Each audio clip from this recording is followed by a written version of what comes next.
Bem, como que se daria a articulação entre esta cópula Capital e Ciência, esse dispositivo Capital e Ciência e a psicanálise ambiental? Né?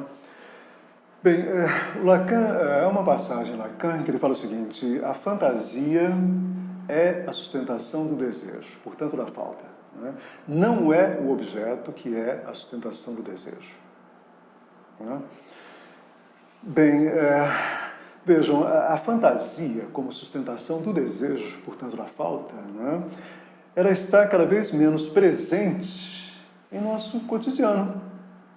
Né? Nós não fantasiamos mais, portanto não desejamos mais. Né? Nós estamos sob um imperativo imaginário, que é esse imperativo, gozar plenamente com os objetos. Né? Não é mais gozar no falar, portanto, gozar com a fantasia, gozar com o desejo, gozar com o laço do outro, etc, etc. Um gozo limitado, evidentemente, porque é marcado pela falta do desejo. Não é falta de desejo, é falta do desejo. Uma falta interna, estrutural do desejo. Né? Bem, então, em nossa contemporaneidade, fantasiamos cada vez menos, sonhamos cada vez menos. Não é? Desejamos cada vez menos. Não é?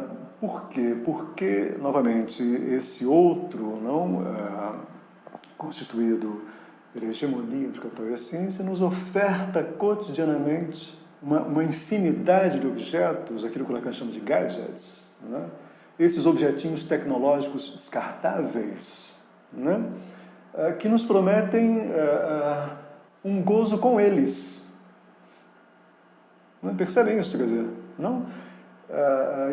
Isto é avassalador, quer dizer, isso é devastador para a subjetividade.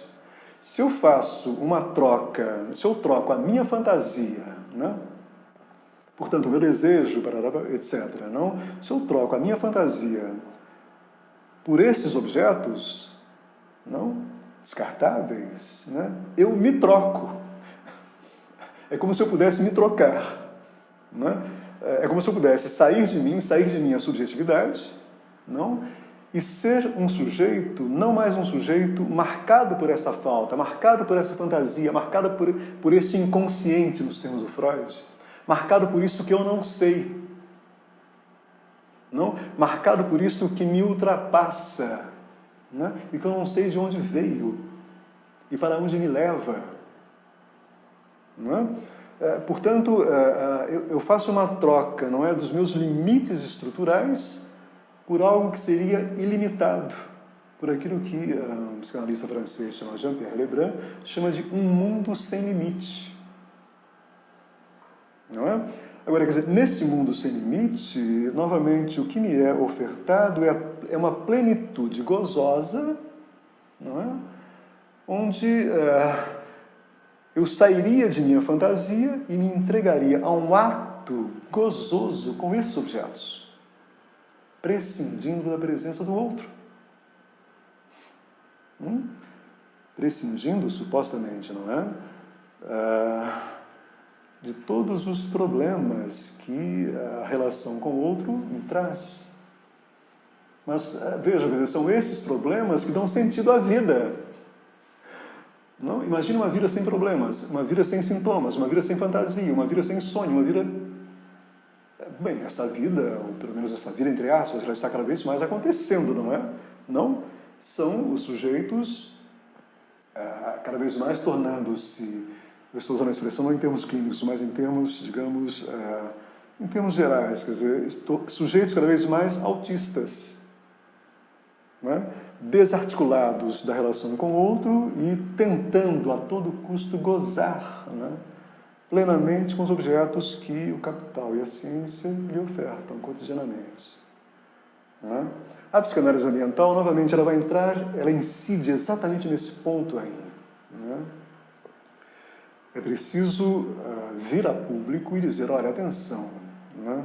Esta troca da fantasia por esse imaginário, não, ela tem consequências. Atenção para isso. Né? Ela está angustiando os sujeitos. Né? E os sujeitos estão respondendo a esta angústia com passagens ao ato. com as toxicomanias, com passagens ao ato, suicídios, etc, etc, etc. Né? E mais, este sem limites, né, da cópula Capital e Ciência, este sem fronteiras da cópula Capital e Ciência, a própria natureza, não, veja, ela é capturada, né, por esses sem limites, não? E ela também é forçada eu vou colocar as coisas assim, a natureza, curiosamente, ela também é forçada, né, por esse imperativo de gozo do Capital e Ciência, a gozar plenamente. Como se ela pudesse ultrapassar os limites estruturais dela, né? E restasse apenas como um fundo de reserva dócil, né? Quer dizer, a apropriação pelo capital e pela ciência, infinitamente, como se isso não tivesse fim.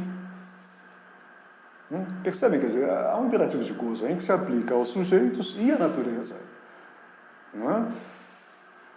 Agora, evidentemente, não é? Será que é possível desarticular o sujeito humano, não, da natureza?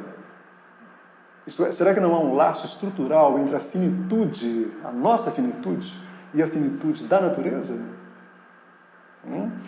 Que mutação é esta que ocorreu? Não, de modo que o sujeito ele passa a ser lido como se fosse algo que não tivesse limites, não?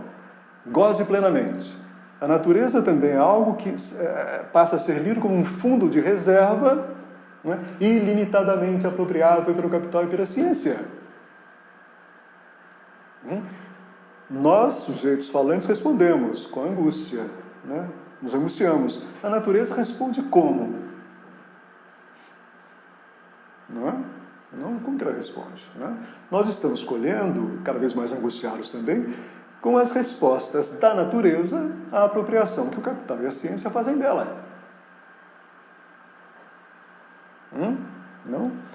Se eu tento transformar algo que tem limites estruturais em algo que não tem limites, bem, há um problema aí, não? Isso é muito grave, quer dizer, porque parece que já ultrapassamos o ponto de não retorno, né?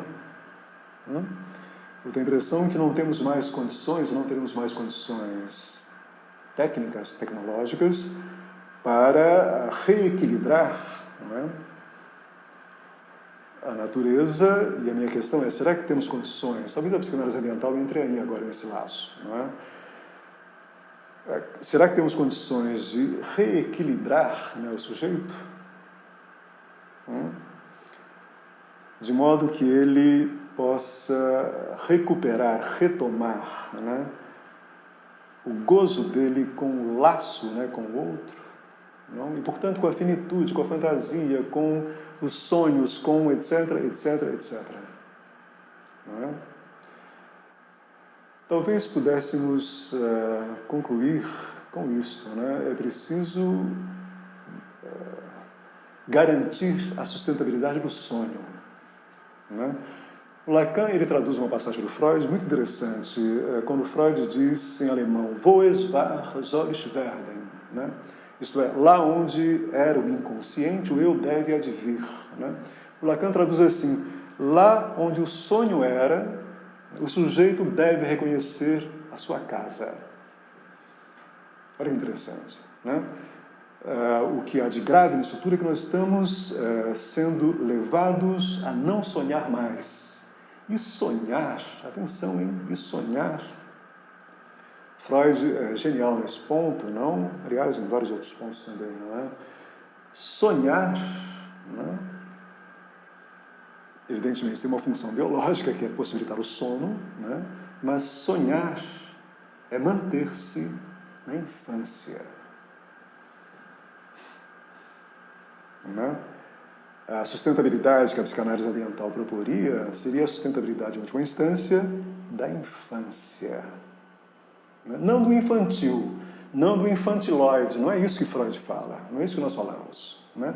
É da infância. Há um poema de um grande poeta pernambucano do Recife, chamado Mauro Mota, que poucos conhecem aqui no Sudeste. Mauro Mota, o nome dele. Tem um poema dele que ele fala o seguinte, chama-se A Casa. Debruço-me de fora, onde havia a janela. Nuvem ou casa extinta, lá estou como eu era. Que pássaro imigrante pousa na cumieira, que neblina umedece as paredes aéreas. Quem me chama ou me leva quando o espaço transponho? Só o verde das eras sobre as vozes e o sonho.